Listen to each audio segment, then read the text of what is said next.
বর্ষায় ফারাক্কা ব্যারেজ দিয়ে পদ্মার স্বাভাবিক প্রবাহ ভাটিতে আসছে। 10 লাখ কিউসেক পানি উজান থেকে এলেও এই মুহূর্তে পদ্মা অববাহিকায় বন্যার ঝুঁকি নেই। বন্যা মোকাবিলায় বাংলাদেশ ভারতের যৌথ প্রস্তাবে নতুন এটি ফ্রেমওয়ার্ক তৈরির পরামর্শ বন্যা ও জলবায়ু গবেষকদের। আগস্ট সেপ্টেম্বরে পদ্মা অববাহিকায় বন্যা হয়।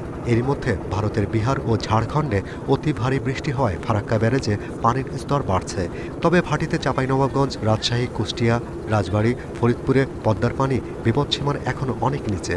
10 লাখ কিউসেক পানি নদীতে প্রবাহিত হলেও এখনই বন্যার ঝুঁকি নেই।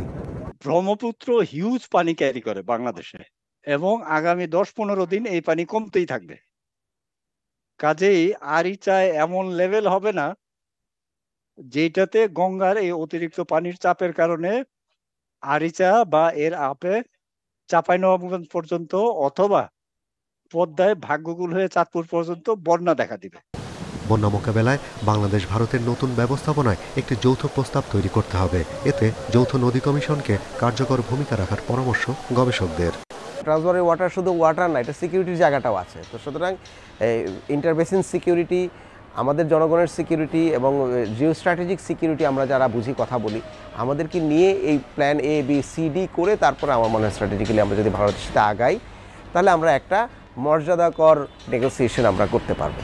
এদিকে মহাকাশ গবেষণা কেন্দ্র নাসার হিসেবে ফেনী, কুমিল্লায় 5 দিনের ভারী বৃষ্টিতে পানি জমেছে প্রায় 2 কিউবিক কিলোমিটার সমান। পূর্ণিমার সময় সাগর ও নদীতে জোয়ারের পানি ছিল বেশি উচ্চতায়, সাথে উজানের ঢল ও 3 দিনের অতি ভারী বৃষ্টি মিলে দক্ষিণ পূর্বে দেখা দেয় প্লাবন। তবে বৃষ্টি কমে যাওয়ায় নদীর পানিও কমতে শুরু করেছে। বন্যা পূর্বাভাস কেন্দ্রের তথ্য বলছে বুধবার নাগাদ পরিস্থিতি আরও উন্নতি হবে। Shahriar Anirban, independent news, Dhaka.